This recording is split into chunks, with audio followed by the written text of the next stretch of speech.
Hello, and welcome to Starbound. My name is I Am Duck, and I'll be your narrator.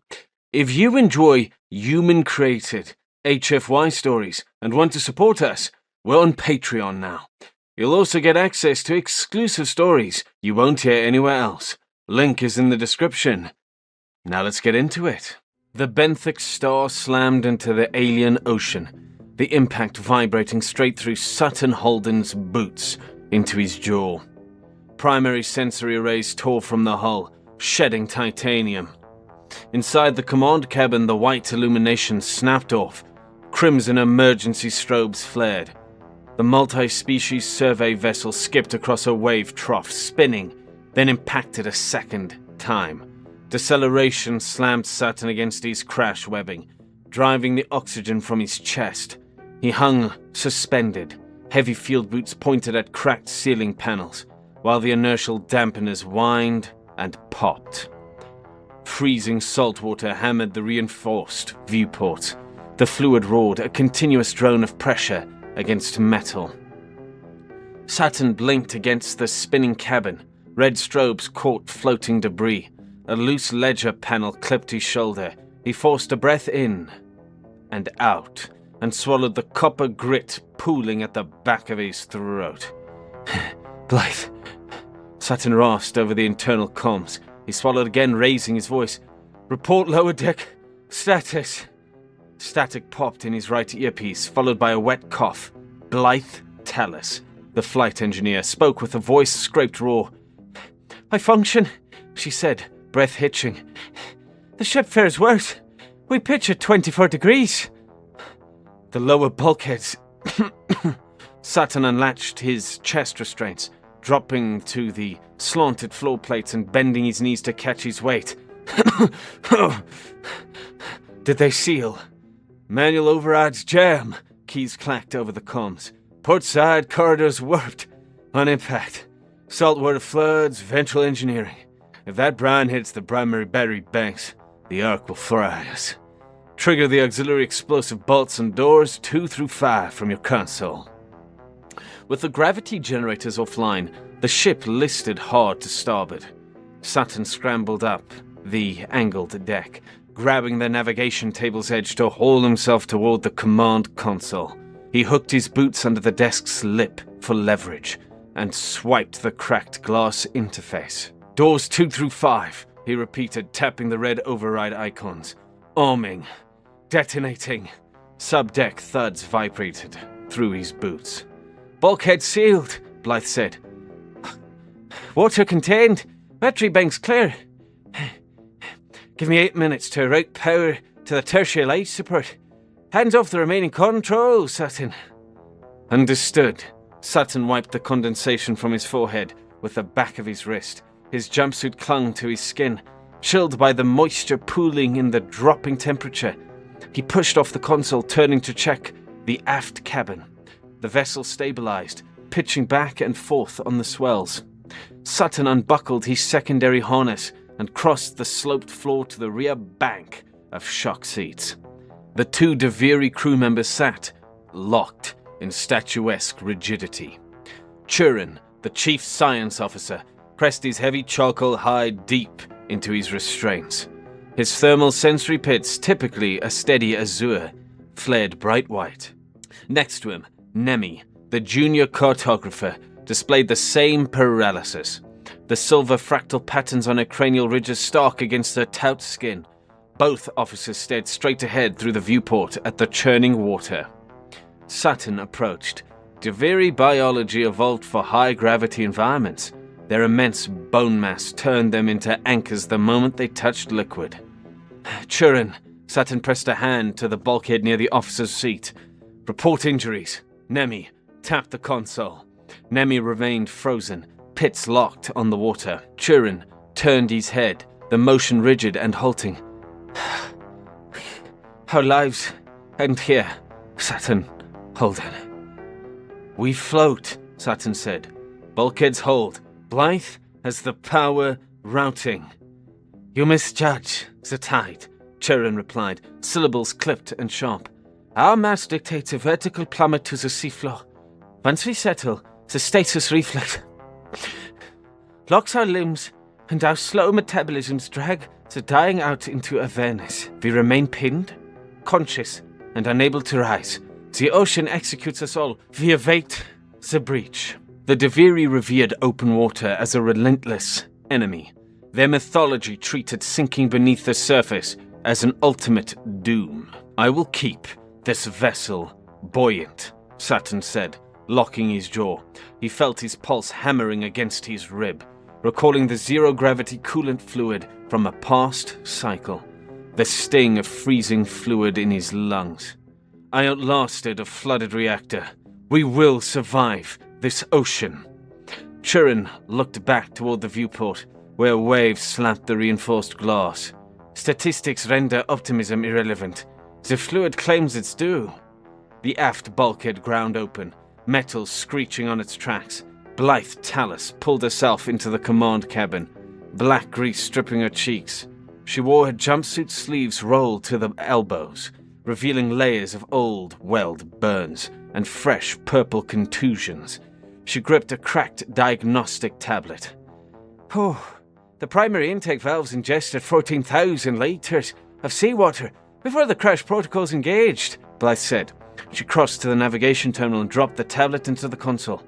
The engine slowed it. We hold our current position. Sutton stepped beside her, checking the fractured screen. The communication arrays. Do we have a signal to the orbital relay? Blythe tapped the screen, pulling up atmospheric sensor data. The impact pushed us into a localized weather cell. The lower atmosphere churns with airborne crystalline spray. Friction across those suspended particulates generates a continuous electrical interference field. Sutton tracked the scrolling data, tracing a dense ceiling of charged energy hovering over the waves, a piezoelectric squall blocking the transmission. The interference scatters all frequencies, Blythe said. Our distress ping bounces off the cloud floor and scatters. No outward transmissions. Atmospheric layer elevation? Sutton asked. 3.2 kilometers, Blythe replied. We must physically elevate the main transmitter buoy above the clouds for a clean ping. Without main thrusters, the ship stays down. Turin stared straight ahead. Ascension requires thrust. We lack. Communication stays local. Rescue remains orbital. The sea claims us. Blythe set her jaw, a grease smudge stuck against her pale skin. She met mechanical failure with aggression. Listen to me, Chief. Your evolutionary psychology dictates your reaction, but I dictate mine. My shipyard master taught that a downed vessel requires aggressive plumbing. We will launch the buoy. A klaxon burst through the cabin, a staggered, high-pitched wail. Sutton pivoted toward the port side viewport. A high-pressure stream of freezing saltwater hissed through micro-fractures in the mounting seal striking the deck plates. Seal buckling, Blythe said, snatching a scanner and moving to the glass. Exterior pressure bowed the thick titanium frame. Impact sheared the exterior retaining bolts. Sutton crossed to the re-emergency locker, yanked the door, and extracted a pressurized canister of expanding polymer and a titanium pry bar. He returned to the viewport. He jammed the nozzle against the leaking seam and squeezed. Grey polymer blasted into the cracks, reacting with the atmosphere and curling into a solid mass. The spray ceased. Temporary, Blythe said. Hairline fractures formed in the fresh foam as exterior pressure pushed inward. The frame flexes. You must anchor the compound from the exterior hull to press the seal outward. Sutton watched the spiderweb fractures multiply. He looked at his hands, noting a tremor vibrating through his knuckles. I need an outside line, he said. Turin unbuckled his restraints, his bulk rising to block the path to the airlock door. His thermal pits pulsed rapidly.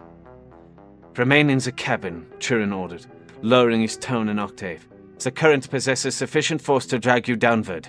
A villing exit ensures destruction. My species possesses buoyancy, Sutton replied, meeting the glowing azure pits. He read the physiological spike in the Deviri's posture. I displace water. I swim. Your mass proves insufficient against the surge, Turin countered. I use the displacement to my advantage, Sutton stated, gripping the polymer canister. He stepped around the officer toward the dorsal airlock. I must reseat the seal from the outside, or the glass shatters and the sea claims the cab. Sutton secured the dorsal airlock's inner door. Inside the cylindrical chamber, he stripped off his outer jumpsuit, retaining the insulated thermal layer. He strapped the polymer canister to his thigh and clipped a heavy safety tether to his waist belt. He pressed his forehead against the outer hatch. The zero-gravity coolant fluid memory resurfaced, freezing fluid rushing the engine bay, lungs seizing against the chill. He forced the image away, mapping his immediate route to the viewport instead. "Sutton," Blythe said through his earpiece. "Cabin pressure drops. The patch crumbles. Egress now." "Cycling the chamber," Sutton said, striking the manual release lever. The outer door parted. Seawater surged into the space, the kinetic wall throwing Sutton backward into the inner bulkhead. The chill bit through his thermal layer, locking his joints. He opened his mouth, catching a rush of brine on his tongue. He snapped his jaw shut, clamping his lips. He tracked his pulse, forcing his limbs to uncoil against the thermal shock. Sutton opened his eyes. He kicked his legs, sweeping his arms in a broad breaststroke. The displacement generated thrust, pushing him through the airlock hatch and into the open swell. Towering waves rolled overhead, obscuring the dim sky, while dark water dropped away beneath his boots. Sutton grabbed the benthic star's exterior hull railing, pulling himself hand over hand across the plating against the current. He reached the portside viewport. Inside, Nemi stood pressed against the glass, her thermal pits widened to maximum aperture. Tracking the human she calculated would plummet to the ocean floor. Sutton maintained his position outside the window. With a steady flutter kick, Sutton countered the tide. He unhooked the polymer canister and wedged his boots into exterior sensor divots for leverage. Aiming the nozzle at the buckled frame, he sprayed a continuous bead of expanding compound into the exterior seams. The foam cured in the salt water, gripping the titanium and pressing it tight against the hull. Inside, Nemi pointed over his shoulder. A half-dozen silver-ridged aquatic organisms darted around his legs. Elongated fins propelled them through the turbulent medium. They circled the human, investigating the new shape in their territory. Through the glass, Nemi tracked the organisms, logging the presence of a thriving ecosystem in what Deviri law defined as a wasteland. Sutton finished the seal. The titanium held flush against the plating. He met Nemi's sensory pits, raised his thumb and kicked his legs, stroking back toward the dorsal airlock. The airlock pumps roared, purging the liquid. The inner door slid open. Sutton dropped onto the command deck, water streaming from his gear. Tremors racked his shoulders. He peeled the wet hood back and hauled the cabin air into his lungs. Blythe knelt beside him, draping an emergency foil blanket over his shoulders. She unclipped the empty canister and set it on the deck. "Whew, seal holds," she said, the corner of her mouth lifting. Sutton pulled the foil tight.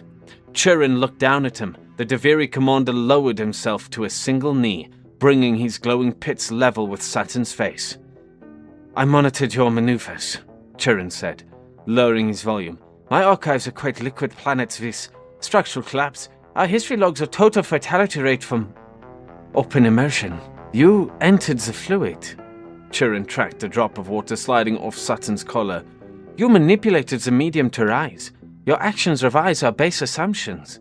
Sutton clattered his teeth together, forcing a grin. "Physics. Churin.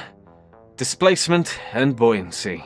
It demands psychological adaptation," Nemi added, stepping forward.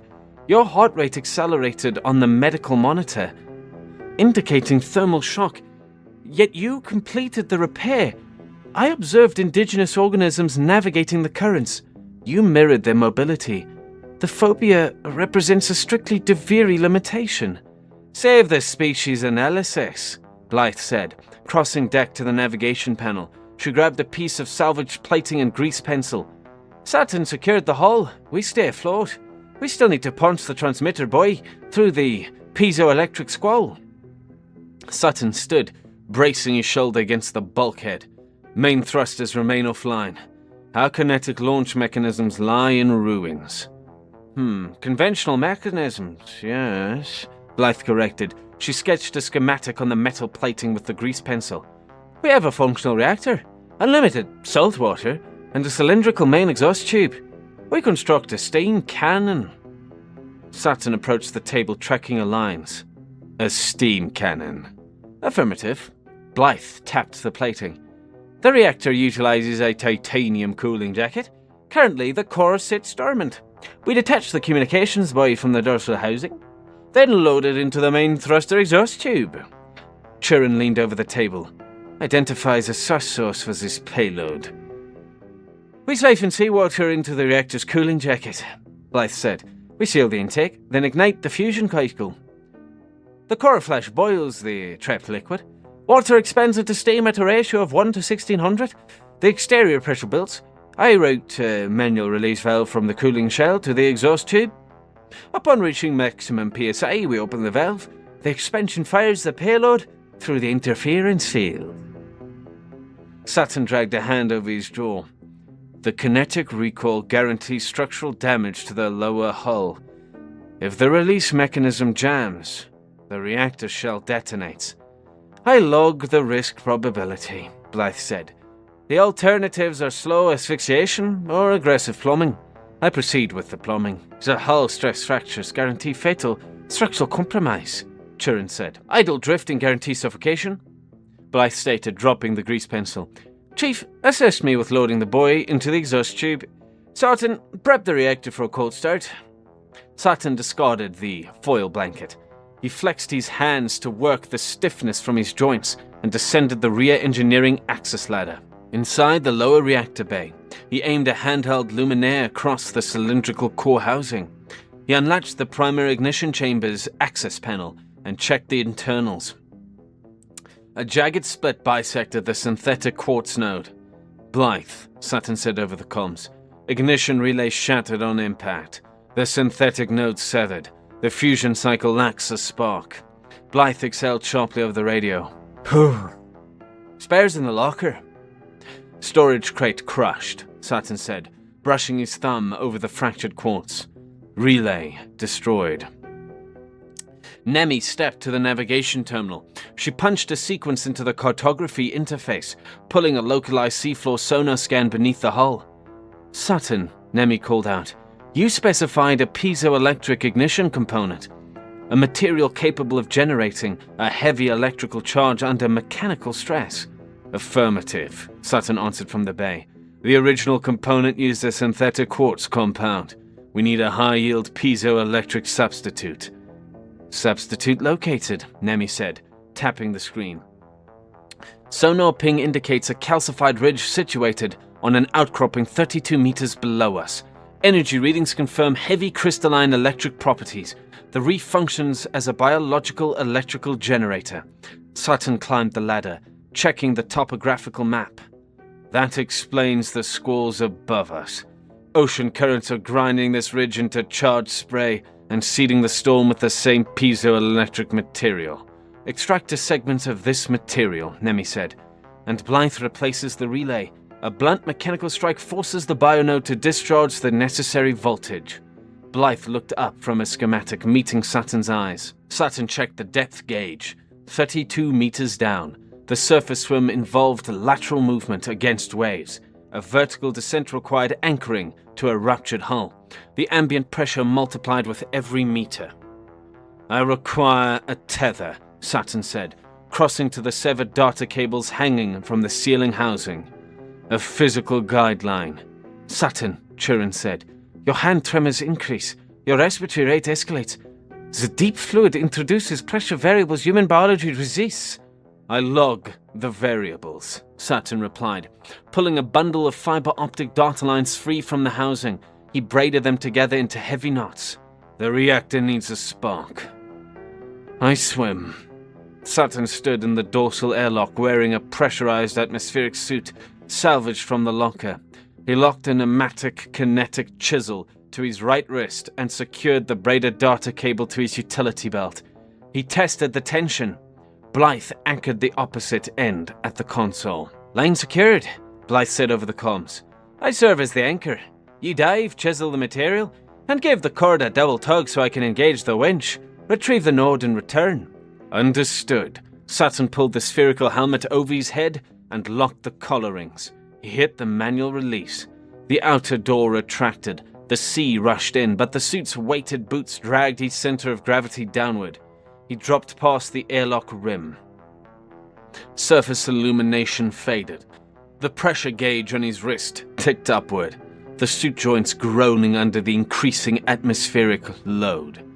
Sutton activated the twin shoulder-mounted luminaires, throwing dual beams through the silt.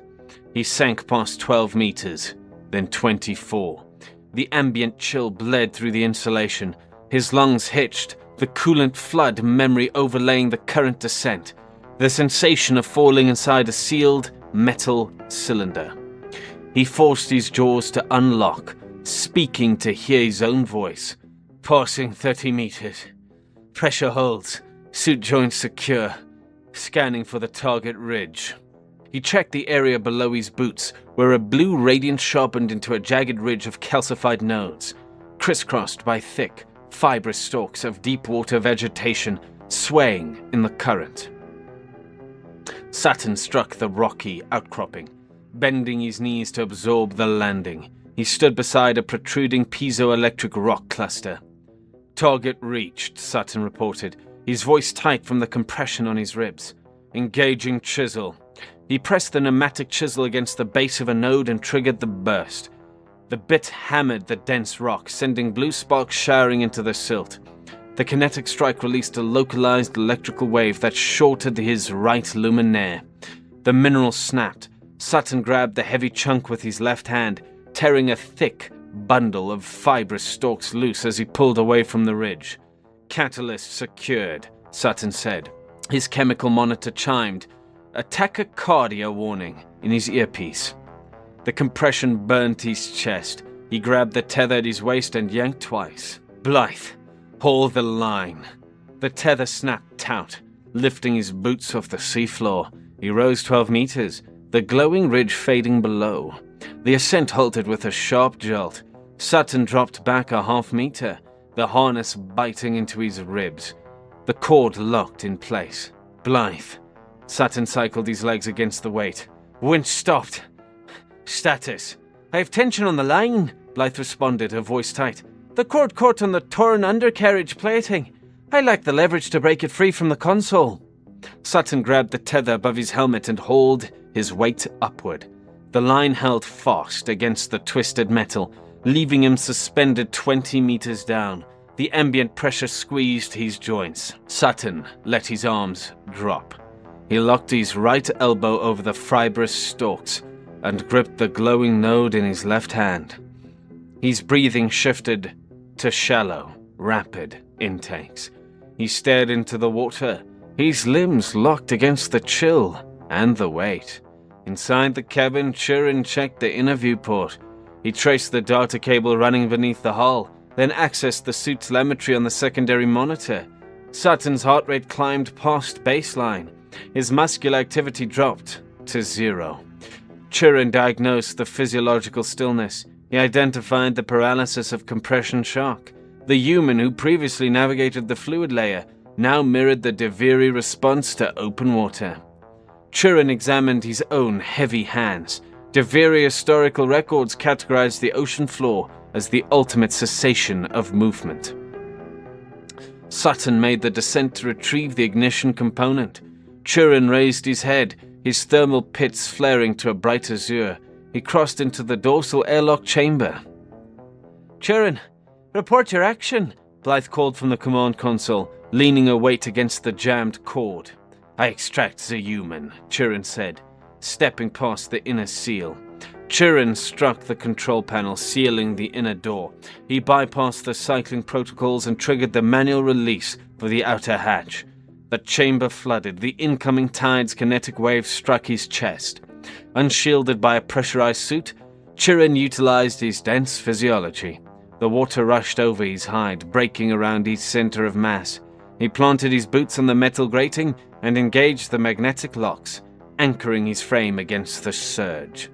He stepped onto the exterior hull. The cold struck his dermal layer. His genetics triggered the stasis reflex, prompting his joints to lock. He forced his jaw open, emitting a low-frequency vibration that resonated through the fluid. He pushed through the stasis reflex, extending his arms forward until he caught the taut data cable. Chirin wrapped his hands around the braided wire. He braced his boots against the torn titanium hull plating and hauled backward. His musculature, calibrated for high-gravity environments, leveraged his mass against the snag. The jagged piece of metal pinning the tether bent outward on its rivets. The cord slipped clear. Chirin maintained tension, drawing the line upward hand over hand. He pulled Sutton up to the hull, catching the heavy diving suit against his chest. Using his free arm, Chirin grabbed the airlock rim. He stepped backward into the chamber, carrying the human, and struck the emergency purge. The outer door sealed, the pumps engaged, draining the salt water. The inner hatch parted. Chirin left the data cable in the chamber, carried Sutton into the command cabin and set him on the deck plates. Blythe unlatched the helmet rings and pulled the dome clear, unsealing the collar. Sutton looked pale grey under the red strobes as he drew harsh, ragged breaths, pulling the cabin air into his lungs. Nemi knelt, pressing her hands to her shoulders. "Sutton Holden, you are aboard the vessel. The fluid remains exterior." Sutton blinked, focusing on the ceiling panels. He shifted his gaze to Chirin. The Deveri commander stood dripping seawater onto the deck, the azure glow of his pits dimming from the physical drain. "You stepped outside the hull," Sutton rasped. "I applied my density," Chirin said, locking his knees to steady his posture. "You required leverage. I served as a fulcrum." Sutton uncurled his left fingers. The blue calcified node rested in his palm. He clamped the stalks of fibrous vegetation tightly beneath his right elbow. Blythe lifted the node, the blue light catching her cheekbones. "You secured the catalyst." Blythe moved for the engineering access hatch. "Nemi, track his vitals. Chirin, detach the transmitter buoy from the dorsal mount and load it into the exhaust tube. We assemble the cannon." Sutton pushed upright, coughing a spray of brine onto the deck. He stripped off the weighted atmospheric suit, leaving the heavy boots on the deck plates. He pulled the pile of fibrous stalks into his lap, gripping a single vine and pulling hard. The fiber held taut. "Nemi," Sutton said. "Sit down." Nemi knelt across from him. "Specify your requirement." "This vessel breaches when the reactor fires," Sutton said. He took a pair of stalks and crossed them over his palm. "Upon hull rupture, we enter the water. We need bindings to connect us. I will show you how to weave." Sutton crossed the thick fibers, looping the ends through the gaps to build friction. Nemi tracked his knuckles, then selected a couple of loose stalks. She duplicated the sequence, braiding the vegetation into a solid tether.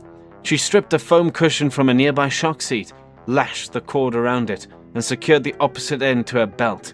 Chirin pressed one heavy hand onto the cushion. It sank almost flat. "Insufficient lift for my mass," he said. "Nemi has a better chance with it. I still load the buoy." Below deck, Blythe slotted the node into the primary ignition chamber's external relay bracket. She sealed the main housing, then opened the ocean intake valves, routing the flow into the titanium cooling jacket. "Intake complete," Blythe called over the comms. "Coolant line sealed. Stand by ignition." Blythe raised a spanner and struck the calcified node protruding edge. The mechanical impact discharged an arc of blue voltage across the gap. The fusion cycle caught. The reactor engaged with a low-frequency hum that vibrated the deck plates. Internal core temperatures spiked. The trapped seawater hit the cooling jacket's superheating metal walls. The hull resonated with the unbroken roar of flash-boiling liquid, transitioning to high-pressure vapor.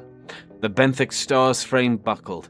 The deck plates beneath Sutton's boots radiated heat. The metal bulkhead shuttered. "Vapor expansion peaks," Blythe said, climbing the ladder into the command cabin and moving to the release console. "Jacket holds, but the hull's structural limits approach failure. Secure yourselves." Chirin and Nemi secured themselves in the rear dual shock seats, locking the heavy chest restraints. Turin clamped a hand over Nemi's shoulder. Sutton and Blythe strapped into the forward crash webbing beside the release console. Blythe tracked the primary pressure gauge on her tablet. The digital needle climbed.